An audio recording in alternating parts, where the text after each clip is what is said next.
जय श्री राधे कृष्णा। आप सभी का दिन शुभ हो और भगवान श्री कृष्ण की कृपा आप सभी पर सदा सर्वदा बनी रहे। भागवत कथा में आप सुन रहे हैं स्कंद 9। आश्विन मास में भागवत कथा का स्कंद 9 समाप्त हो जाएगा और कार्तिक के महीने में आप भागवत कथा का स्कंद 10 सुनेंगे। इसी के साथ कार्तिक महीने के पहले दिन से ही आप हमारे चैनल पर सुबह के समय कार्तिक मास महात्म्य की कथाएं भी सुनेंगे।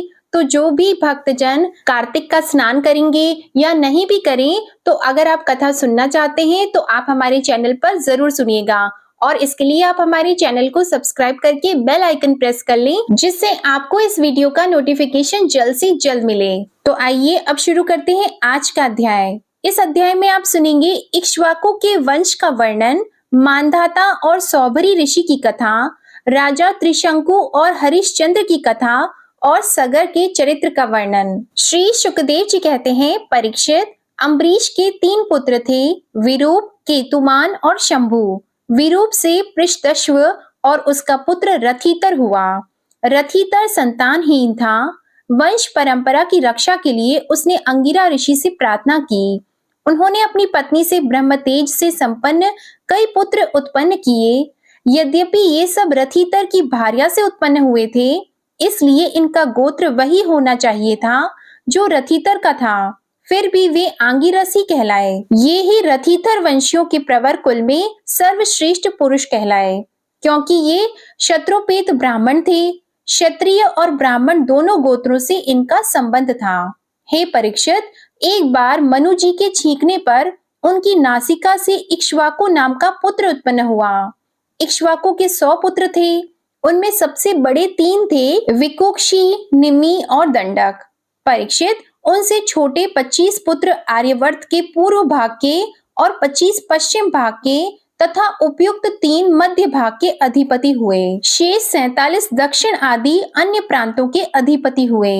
एक बार राजा इक्ष्वाकु ने अष्टका श्राद्ध के समय अपने बड़े पुत्र को आज्ञा दी, विकुक्षी, शीघ्र ही जाकर श्राद्ध के योग्य पवित्र पशुओं का मांस लाओ। वीर विकुक्षी ने बहुत अच्छा कहकर वन की यात्रा की। वहां उसने श्राद्ध के योग्य बहुत से पशुओं का शिकार किया।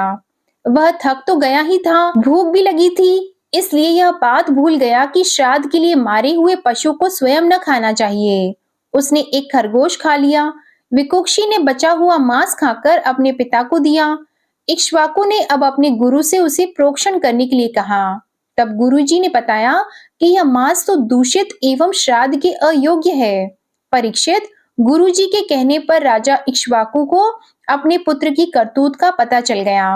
उन्होंने शास्त्रीय विधि का उल्लंघन करने वाले पुत्र को क्रोधवश अपने देश से निकाल दिया। फिर राजा इक्ष्वाकु ने अपने गुरुदेव वशिष्ठ से ज्ञान विषयक चर्चा की। फिर योग के द्वारा शरीर का परित्याग करके उन्होंने परम पद प्राप्त किया। पिता का देहांत हो जाने पर विकुक्षी अपनी राजधानी में लौट आया और इस पृथ्वी का शासन करने लगा। उसने बड़े बड़े यज्ञों से भगवान की आराधना की और संसार में शशाद के नाम से प्रसिद्ध हुआ। विकुक्षी के पुत्र का नाम था पुरंजय। उसी को कोई इंद्रवाह और कोई ककुत्स कहते थे। जिन कर्मों के कारण उसके ये नाम पड़े थे उन्हें सुनो। सत्य युग के अंत में देवताओं का दानवों के साथ घोर संग्राम हुआ था। उसमें सब के सब देवता दैत्यों से हार गए। तब उन्होंने वीर पुरंजय को सहायता के लिए अपना मित्र बनाया। पुरंजय ने कहा कि यदि देवराज इंद्र मेरे वाहन बने तो मैं युद्ध कर सकता हूँ। पहले तो इंद्र ने अस्वीकार कर दिया, परंतु देवताओं के आराध्य देव सर्वशक्तिमान विश्वात्मा भगवान की बात मानकर पीछे वे एक बड़े भारी बैल बन गए। सर्व अंतर्यामी भगवान विष्णु ने अपनी शक्ति से पुरंजय को भर दिया। उन्होंने कवच पहनकर दिव्य धनुष और तीखे बाण ग्रहण किए। इसके बाद बैल पर चढ़कर वे उसके डील के पास बैठ गए। जब इस प्रकार के युद्ध के लिए तत्पर हुए, तब देवता उनकी स्तुति करने लगे। देवताओं को साथ लेकर उन्होंने पश्चिम की ओर से दैत्यों का नगर घेर लिया। वीर पुरंजय का दैत्यों के साथ अत्यंत रोमांचकारी घोर संग्राम हुआ। युद्ध में जो जो दैत्य उनके सामने आए, पुरंजय ने बाणों के द्वारा उन्हें यमराज के हवाले कर दिया। उनके बाणों की वर्षा क्या थी, प्रलय काल की धधकती हुई आग थी। जो भी उसके सामने आता छिन्न भिन्न हो जाता। दैत्यों का साहस जाता रहा। वे रणभूमि छोड़कर अपने अपने घरों में घुस गए। पुरंजय ने उनका नगर, धन और ऐश्वर्य सब कुछ जीतकर इंद्र को दे दिया। इसी से उन राजर्षि को पुर जीतने के कारण पुरंजय, इंद्र को वाहन बनाने के कारण इंद्रवाह और बैल के ककुद पर बैठने के कारण ककुस्त कहा जाता है। पुरंजय का पुत्र था अनेना, उसका पुत्र पृथु हुआ। पृथु के विश्वरंधी, उसके चंद्र और चंद्र के युवनाश्व, युवनाश्व के पुत्र हुए शाबस्त, जिन्होंने शाबस्तीपुरी बसाई। शाबस्त के बृहदश्व और उसके कुवलाश्व हुए। ये बड़े बली थे। इन्होंने उतंक ऋषि को प्रसन्न करने के लिए अपने 21,000 पुत्रों को साथ लेकर धुंधु नामक दैत्य का वध किया। इसी से उनका नाम हुआ धुंधुमार। धुंधुमार दैत्य के मुख की आग से उनके सब पुत्र जल गए। केवल 3 ही बचे रहे। परीक्षित, बचे हुए पुत्रों के नाम थे दृढ़ाश्व, कपिलाश्व और भद्राश्व। दृढ़ाश्व से हर्यश्व और उससे निकुंभ का जन्म हुआ। निकुंभ के बहनाश्व, उसके कृशाश्व, कृशाश्व के सेंजित और सेंजित के युवनाश्व नामक पुत्र हुआ। युवनाश्व संतानहीन था, इसलिए वह बहुत दुखी होकर अपनी 100 स्त्रियों के साथ वन में चला गया। वहां ऋषियों ने बड़ी कृपा करके युवनाश्व से पुत्र प्राप्ति के लिए बड़ी एकाग्रता के साथ इंद्र देवता का यज्ञ कराया। एक दिन राजा युवनाश्व को रात्रि के समय बड़ी प्यास लगी। वह यज्ञशाला में गया, किंतु वहां देखा कि ऋषि लोग तो सो रहे हैं। तब जल मिलने का और कोई उपाय न देखकर उसने वह मंत्र से अभिमंत्रित जल ही पी लिया। परीक्षित, जब प्रातः काल ऋषि लोग सोकर उठे और उन्होंने देखा कि कलश में तो जल ही नहीं है, तब उन लोगों ने पूछा कि यह किसका काम है? पुत्र उत्पन्न करने वाला जल किसने पी लिया? अंत में जब उन्हें यह मालूम हुआ कि भगवान की प्रेरणा से राजा युवनाश्व ने ही उस जल को पी लिया है, तो उन लोगों ने भगवान के चरणों में नमस्कार किया और कहा, धन्य है, भगवान का बल ही वास्तव में बल है। इसके बाद प्रसव का समय आने पर युवनाश्व की दाहिनी कोख फाड़कर उसके एक चक्रवर्ती पुत्र उत्पन्न हुआ। उसे रोते देखकर ऋषियों ने कहा, यह बालक दूध के लिए बहुत रो रहा है, अतः किसका दूध पिएगा? तब इंद्र ने कहा, मेरा पिएगा। बेटा, तू रो मत। यह कहकर इंद्र ने अपनी तर्जनी अंगुली उसके मुंह में डाल दी। ब्राह्मण और देवताओं के प्रसाद से उस बालक के पिता युवनाश्व की मृत्यु नहीं हुई। वह वहीं तपस्या करके मुक्त हो गया। परीक्षित, इंद्र ने उस बालक का नाम रखा त्रसदस्यु, क्योंकि रावण आदि दस्यु उससे उद्विग्न एवं भयभीत रहते थे। तो युवनाश्व के पुत्र मानधाता त्रसदस्यु चक्रवर्ती राजा हुए। भगवान के तेज से तेजस्वी होकर उन्होंने अकेले ही 7 द्वीप वाली पृथ्वी का शासन किया। राजा मानधाता की पत्नी शशबिंदु की पुत्री बिंदुमती थी। उसके गर्भ से उनके 3 पुत्र हुए, पुरुकुत्स, अम्बरीश और योगी मुचुकुंद। इनकी 50 बहनें थीं। उन 50 ने अकेले सौभरी ऋषि को पति के रूप में वरण किया। परम तपस्वी सौभरी जी एक बार यमुना जल में डुबकी लगाकर तपस्या कर रहे थे। वहां उन्होंने देखा कि एक मत्स्यराज अपनी पत्नियों के साथ बहुत सुखी हो रहा है। उसके इस सुख को देखकर ब्राह्मण सौभरी के मन में भी विवाह करने की इच्छा जग उठी और उन्होंने राजा मानधाता के पास आकर उनकी 50 कन्याओं में से एक कन्या मांगी। राजा ने कहा, ब्राह्मण, कन्या स्वयंवर में आपको चुन ले तो आप उसे ले लीजिए। सौभरी ऋषि राजा मानधाता का अभिप्राय समझ गए। उन्होंने सोचा कि राजा ने इसलिए मुझे ऐसा सूखा जवाब दिया है कि अब मैं बूढ़ा हो गया हूँ, शरीर में झुर्रियां पड़ गई हैं, बाल पक गए हैं और सिर कांपने लगा है। अब कोई स्त्री मुझसे प्रेम नहीं कर सकती। अच्छी बात है, मैं अपने को ऐसा सुंदर बनाऊंगा कि राजकन्याएं तो क्या, देवांगनाएं भी मेरे लिए लालायित हो जाएंगी। ऐसा सोचकर समर्थ सौभरी जी ने वैसा ही किया। फिर क्या था, अंतःपुर के रक्षक ने सौभरी मुनि को कन्याओं के सजे सजाए महल में पहुंचा दिया। फिर तो उन 50 राजकन्याओं ने एक सौभरी को ही अपना पति चुन लिया। उन कन्याओं का मन सौभरी जी में इस प्रकार आसक्त हो गया कि वे उनके लिए आपस के प्रेम भाव को तिलांजलि देकर परस्पर कलह करने लगी और एक दूसरे से कहने लगी कि ये तुम्हारे योग्य नहीं, मेरे योग्य हैं। ऋग्वेदी सौभरी जी ने उन सभी का पाणी ग्रहण कर लिया। सप्त द्वीपवती पृथ्वी के स्वामी मानधाता सौभरी जी की इस गृहस्थी का सुख देखकर आश्चर्यचकित हो गए। उनका यह गर्व कि मैं सार्वभौम संपत्ति का स्वामी हूँ, यह जाता रहा। इस प्रकार सौभरी जी गृहस्थी के सुख में रम गए और अपनी निरोग इंद्रियों से अनेकों विषयों का सेवन करते रहे। फिर भी जैसे घी की बूंदों से आग तृप्त नहीं होती, वैसे ही उन्हें संतोष नहीं हुआ। ऋग्वेद आचार्य सौभरी जी एक दिन स्वस्थ मन से बैठे हुए थे। उस समय उन्होंने देखा कि मत्स्य राज के क्षण भर के संग से मैं किस प्रकार अपनी तपस्या और अपना आपा तक खो बैठा। वे सोचने लगे, अरे मैं तो बड़ा तपस्वी था, मैंने भली भांति अपने व्रतों का अनुष्ठान भी किया था, मेरा यह अधःपतन तो देखो। मैंने दीर्घ काल से अपने ब्रह्म तेज को अक्षुण्ण रखा था, परंतु जल के भीतर विहार करती हुई एक मछली के संसर्ग से मेरा वह ब्रह्म तेज नष्ट हो गया। अतः जिसे मोक्ष की इच्छा है, उस पुरुष को चाहिए कि वह भोगी प्राणियों का संग सर्वथा छोड़ दे और एक क्षण के लिए भी अपनी इंद्रियों को बहिर्मुख न होने दे, अकेले ही रहे और एकांत में अपने मन को सर्वशक्तिमान भगवान में ही लगा दे। यदि संग करने की आवश्यकता हो तो भगवान के अनन्य प्रेमी निष्ठावान महात्माओं का ही संग करे। मैं पहले एकांत में अकेला ही तपस्या करने में संलग्न था, फिर जल में मछली का संग होने से विवाह करके 50 हो गया, और फिर संतानों के रूप में 5000। विषयों में सत्य बुद्धि होने से माया के गुणों ने मेरी बुद्धि हर ली। अब तो लोक और परलोक के संबंध में मेरा मन इतनी लालसाओं से भर गया है कि मैं किसी तरह उनका पार ही नहीं पाता। इस प्रकार विचार करते हुए वे कुछ दिनों तक तो घर में ही रहे। फिर विरक्त होकर उन्होंने संन्यास ले लिया और वे वन में चले गए। अपने पति को ही सर्वस्व मानने वाली उनकी पत्नियों ने भी उनके साथ ही वन की यात्रा की। वहां जाकर परम संयमी सौभरी जी ने बड़ी घोर तपस्या की, शरीर को सुखा दिया और आहवनीय आदि अग्नियों के साथ ही अपने आप को परमात्मा में लीन कर दिया।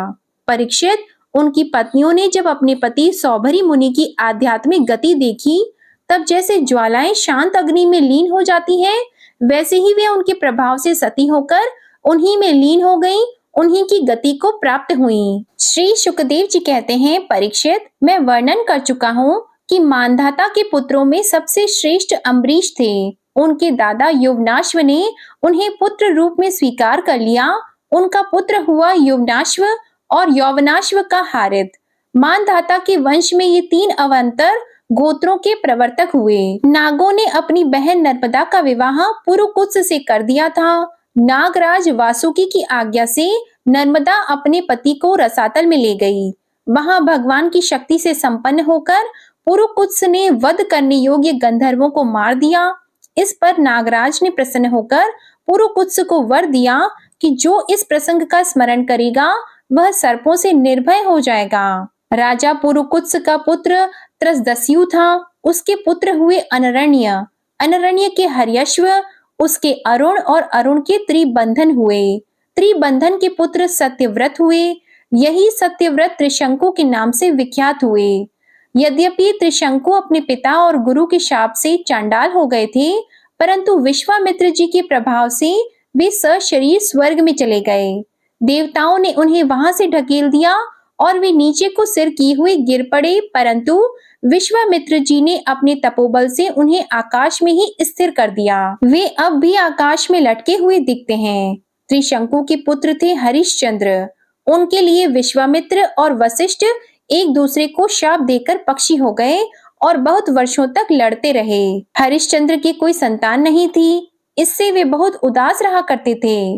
नारद के उपदेश से वे वरुण देवता की शरण में गए और उनसे प्रार्थना की कि प्रभु, मुझे पुत्र प्राप्त हो। महाराज, यदि मेरे वीर पुत्र होगा तो मैं उसी से आपका यजन करूंगा। वरुण ने कहा, ठीक है। तब वरुण की कृपा से हरिश्चंद्र के रोहित नाम का पुत्र हुआ। पुत्र होते ही वरुण ने आकर कहा, हरिश्चंद्र, तुम्हें पुत्र प्राप्त हो गया, अब इसके द्वारा मेरा यज्ञ करो। हरिश्चंद्र ने कहा, जब आपका यह यज्ञ पशु रोहित 10 दिन से अधिक का हो जाएगा, तब यज्ञ के योग्य होगा। 10 दिन बीतने पर वरुण ने आकर फिर कहा, अब मेरा यज्ञ करो। तो हरिश्चंद्र ने कहा, जब आपके यज्ञ पशु के मुंह में दांत निकल आएंगे, तब वह यज्ञ के योग्य होगा। दांत उगाने पर भी वरुण ने आकर कहा, अब इसके दांत निकल आए, मेरा यज्ञ करो। तो हरिश्चंद्र ने कहा, जब इसके दूध के दांत गिर जाएंगे तब यह यज्ञ के योग्य होगा। दूध के दांत गिर जाने पर वरुण ने कहा, अब इस यज्ञ पशु के दांत गिर गए, मेरा यज्ञ करो। तो हरिश्चंद्र ने कहा, जब इसके दोबारा दांत आ जाएंगे तब यह पशु यज्ञ के योग्य हो जाएगा। दांतों के फिर उग आने पर वरुण ने कहा, अब मेरा यज्ञ करो। तो हरिश्चंद्र ने कहा, वरुण जी महाराज, क्षत्रिय पशु तब यज्ञ के योग्य होता है जब वह कवच धारण करने लगे। परीक्षित, इस प्रकार राजा हरिश्चंद्र पुत्र के प्रेम से हीला हवाला करके समय टालते रहे। इसका कारण यह था कि पुत्र स्नेह की फांसी ने उनके हृदय को जकड़ लिया था। वे जो जो समय बताते, वरुण देवता उसी की बाट देखते। जब रोहित को इस बात का पता चला कि पिताजी तो मेरा बलिदान करना चाहते हैं, तब वह अपने प्राणों की रक्षा के लिए हाथ में धनुष लेकर वन में चला गया। कुछ दिनों के बाद उसे मालूम हुआ कि वरुण देवता ने रुष्ट होकर मेरे पिताजी पर आक्रमण किया है, जिसके कारण वे महोदर रोग से पीड़ित हो रहे हैं। तब रोहित अपने नगर की ओर चल पड़ा, परंतु इंद्र ने आकर उसे रोक दिया। उन्होंने कहा, बेटा रोहित, यज्ञ पशु बनकर मरने की अपेक्षा तो पवित्र तीर्थ और क्षेत्रों का सेवन करते हुए पृथ्वी में विचरना ही अच्छा है। इंद्र की बात मानकर वह 1 वर्ष तक और वन में ही रहा। इसी प्रकार दूसरे, तीसरे, चौथे और 5वें वर्ष भी रोहित ने अपने पिता के पास जाने का विचार किया, परंतु बूढ़े ब्राह्मण का वेश धारण कर हर बार इंद्र आते और उसे रोक देते। इस प्रकार 6 वर्ष तक रोहित वन में ही रहा। 7वें वर्ष जब वह अपने नगर को लौटने लगा, तब उसने अजीत गर्द से उनके मझले पुत्र शुनशेप को मोल ले लिया और उसे यज्ञ पशु बनाने के लिए अपने पिता को सौंपकर उनके चरणों में नमस्कार किया। तब परम यशस्वी एवं श्रेष्ठ चरित्र वाले राजा हरिश्चंद्र ने महोदर रोग से छूटकर पुरुष मेध यज्ञ द्वारा वरुण आदि देवताओं का यजन किया। उस यज्ञ में विश्वामित्र जी होता हुए, परम संयमी जमदग्नि ने अर्धवर्यु का काम किया, वशिष्ठ जी ब्रह्मा बने और अयास्य मुनि सामगान करने वाले उद्गाता बने। उस समय इंद्र ने प्रसन्न होकर हरिश्चंद्र को एक सोने का रथ दिया था। हरिश्चंद्र को अपनी पत्नी के साथ सत्य में दृढ़ता पूर्वक स्थित देखकर विश्वामित्र जी बहुत प्रसन्न हुए। उन्होंने उन्हें उस ज्ञान का उपदेश किया जिसका कभी नाश नहीं होता। उसके अनुसार राजा हरिश्चंद्र ने अपने मन को पृथ्वी में, पृथ्वी को जल में, जल को तेज में, तेज को वायु में और वायु को आकाश में स्थिर करके आकाश को अहंकार में लीन कर दिया। फिर अहंकार को महतत्व में लीन करके उसमें ज्ञान कला का ध्यान किया और उससे अज्ञान को भस्म कर दिया।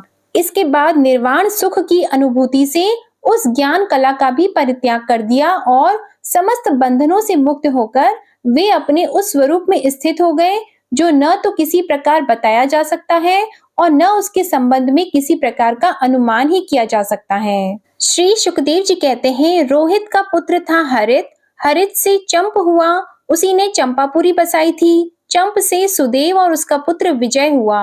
विजय का भरूक और भरूक का वृक और वृक का पुत्र हुआ बाहुक। शत्रुओं ने बाहुक से राज्य छीन लिया। तब वह अपनी पत्नी के साथ वन में चला गया। वन में जाने पर बुढ़ापे के कारण जब बाहुक की मृत्यु हो गई, तब उसकी पत्नी भी उसके साथ सती होने को उद्यत हुई, परंतु महर्षि और को यह मालूम था कि इसे गर्भ है, इसलिए उन्होंने उसे सती होने से रोक दिया।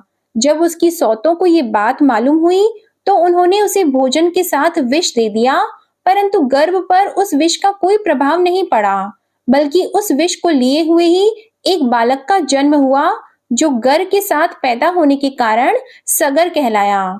सगर बड़े यशस्वी राजा हुए।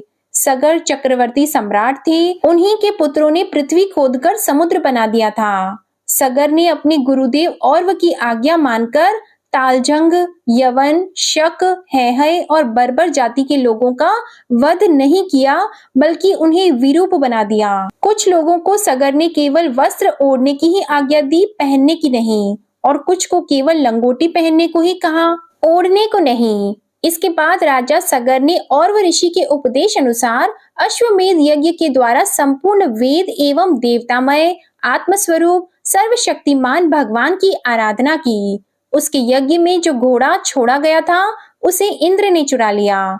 उस समय महारानी सुमति के गर्भ से उत्पन्न सगर के पुत्रों ने अपने पिता के आज्ञा अनुसार घोड़े के लिए सारी पृथ्वी छान डाली। जब उन्हें कहीं घोड़ा न मिला, तब उन्होंने बड़े घमंड से सब ओर से पृथ्वी को खोद डाला। खोदते खोदते उन्हें पूर्व और उत्तर के कोने पर कपिल मुनि के पास अपना घोड़ा दिखाई दिया। घोड़े को देखकर वे 60,000 राजकुमार शस्त्र उठाकर यह कहते हुए उनकी ओर दौड़ पड़े कि यही हमारे घोड़े को चुराने वाला चोर है। देखो तो सही, इसने इस समय कैसे आंखें मूंद रखी है। यह पापी है, इसको मार डालो, मार डालो। उसी समय कपिल मुनि ने अपनी पलकें खोली। इंद्र ने राजकुमारों की बुद्धि हर ली थी। इसी से उन्होंने कपिल मुनि जैसे महापुरुष का तिरस्कार किया। इस तिरस्कार के फलस्वरूप उनके शरीर में ही आग जल उठी, जिससे क्षण भर में ही वे सब के सब जलकर खाक हो गए। परीक्षित, सगर के लड़के कपिल मुनि के क्रोध से जल गए, ऐसा कहना उचित नहीं है। वे तो शुद्ध सत्व गुण के परम आश्रय हैं। उनका शरीर तो जगत को पवित्र करता रहता है। उनमें भला क्रोध रूप तमोगुण की संभावना कैसे की जा सकती है? भला कहीं पृथ्वी की धूल का भी आकाश से संबंध होता है? यह संसार सागर एक मृत्युमय पथ है। इसके पार जाना अत्यंत कठिन है। सगर की दूसरी पत्नी का नाम था केशिनी। उसके गर्भ से उन्हें असमंजस नाम का पुत्र हुआ था। असमंजस के पुत्र का नाम था अंशुमान। वह अपने दादा सगर की आज्ञाओं की पालन तथा उन्हीं की सेवा में लगा रहता। असमंजस पहले जन्म में योगी था। संग के कारण वे योग से विचलित हो गए थे, परंतु अब भी उन्हें अपने पूर्व जन्म का स्मरण बना हुआ था। इसलिए वे ऐसे काम किया करते थे जिनसे भाई बंधु उन्हें प्रिय न समझे। वे कभी कभी तो अत्यंत निंदित कर्म कर बैठते और कभी अपने को पागल सा दिखलाते, यहाँ तक कि खेलते हुए बच्चों को सरयू में डाल देते। इस प्रकार उन्होंने लोगों को उद्विग्न कर दिया था। अंत में उनकी ऐसी करतूत देखकर पिता ने पुत्र स्नेह को तिलांजलि दे दी और उन्हें त्याग दिया। फिर असमंजस ने अपने योग बल से उन सब बालकों को जीवित कर दिया और अपने पिता को दिखाकर वे वन में चले गए। अयोध्या के नागरिकों ने जब देखा कि हमारे बालक तो फिर लौट आए, तब उन्हें असीम आश्चर्य हुआ और राजा सगर को भी बड़ा पश्चाताप हुआ। इसके बाद राजा सगर की आज्ञा से अंशुमान घोड़े को ढूंढने के लिए निकले। उन्होंने अपने चाचाओं के द्वारा खोदे हुए समुद्र के किनारे किनारे चलकर उनके शरीर के भस्म के पास ही घोड़े को देखा। वहीं भगवान के अवतार कपिल मुनि बैठे हुए थे। उनको देखकर उदार हृदय अंशुमान ने उनके चरणों में प्रणाम किया और हाथ जोड़कर एकाग्र मन से उनकी स्तुति की। अंशुमान ने कहा, भगवान, आप अजन्मा ब्रह्मा जी से भी परे हैं, इसलिए वे आपको प्रत्यक्ष नहीं देख पाते। देखने की बात तो अलग रही, वे समाधि करते करते एवं युक्ति लड़ाते लड़ाते हार गए, किंतु आज तक आपको समझ भी नहीं पाए। हम लोग तो उनके मन, शरीर और बुद्धि से होने वाली सृष्टि के द्वारा बने हुए अज्ञानी जीव हैं। तब भला हम आपको कैसे समझ सकते हैं? न तो आपका नाम है और न तो रूप, आप में न कार्य है और न तो कारण। आप सनातन आत्मा हैं। ज्ञान का उपदेश करने के लिए ही आपने यह शरीर धारण कर रखा है। हम आपको नमस्कार करते हैं। प्रभु, यह संसार आपकी माया की करामात है। इसको सत्य समझकर काम, लोभ, ईर्ष्या और मोह से लोगों का मन, शरीर और घर आदि में भटकने लगता है। लोग इसी के चक्कर में फंस जाते हैं। समस्त प्राणियों के आत्मा, प्रभु, आज आपके दर्शन से मेरे मोह की वह दृढ़ फांसी कट गई जो कामना, कर्म और इंद्रियों को जीवन दान देती है। श्री सुखदेव जी कहते हैं, परीक्षित, जब अंशुमान ने भगवान कपिल मुनि के प्रभाव का इस प्रकार गान किया, तब उन्होंने मन ही मन अंशुमान पर बड़ा अनुग्रह किया और कहा। श्री भगवान ने कहा, बेटा, यह घोड़ा तुम्हारे पितामह का यज्ञ पशु है, इसे तुम ले जाओ। तुम्हारे जले हुए चाचाओं का उद्धार केवल गंगा जल से होगा और कोई उपाय नहीं है। अंशुमान ने बड़ी नम्रता से उन्हें प्रसन्न करके उनकी परिक्रमा की और वे घोड़े को ले आए। सगर ने उस यज्ञ पशु के द्वारा यज्ञ की शेष क्रिया समाप्त की। तब राजा सगर ने अंशुमान को राज्य का भार सौंप दिया और वे स्वयं विषयों से निष्प्रह एवं बंधन मुक्त हो गए और उन्होंने महर्षि औरव के बताए हुए मार्ग से परम पद की प्राप्ति की। जय श्री कृष्णा। आज का अध्याय यहीं समाप्त होता है। अगले अध्याय में आप सुनेंगे भागीरथ चरित्र, गंगा अवतरण की कथा और भगवान श्री राम की लीलाओं का वर्णन। उम्मीद करती हूँ आपको आज की कथा पसंद आई होगी। अगर पसंद आए तो वीडियो को लाइक करिएगा, शेयर करिएगा, कमेंट में भगवान श्री कृष्ण की जय लिखिएगा और चैनल को भी सब्सक्राइब करिएगा।